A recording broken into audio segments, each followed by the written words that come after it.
Тегін жерге қатысты Инстаграмнан келген сұрақтарға давайте жауап берейін. Иә, береді, ақымақ қылмаңдаршы, пожалуйста дейді.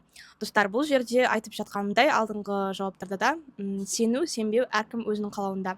Сеніп жатқандар өзінің жерлерін алып жатыр, сенбей жүргендер осылай жаза берсеңіздер болады. 90-ға келгенде ала алатын шығарсың дейді.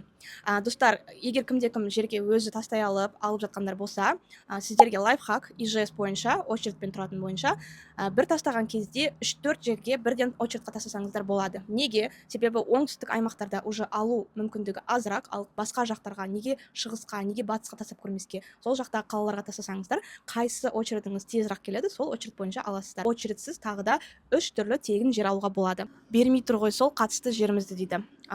Бермей тұрған дегенде қандай мағынада? Тегін жерлердің барлығына сіз тастадыңыз ба? Қалай тастадыңыз? Қайда тастадыңыз? Кейбір жерлерде отказ келеді. Сол бойынша барлық нюанстарға қарап шығу керек. Бермей отыр ғой дейді. Опять же, бұл очередьпен тұрған деп ойлаймын. Очередьте тұрған болсаңыздар, әрине ол очередьпен ұзақ келеді, но жаңағы айтқан лайфхакты қолданып көріңіздер. Алғандар бар ма дейді. Достар, алған адамдар алдым деп айта бермейді. Чем алмаған адамдарға қарағанда.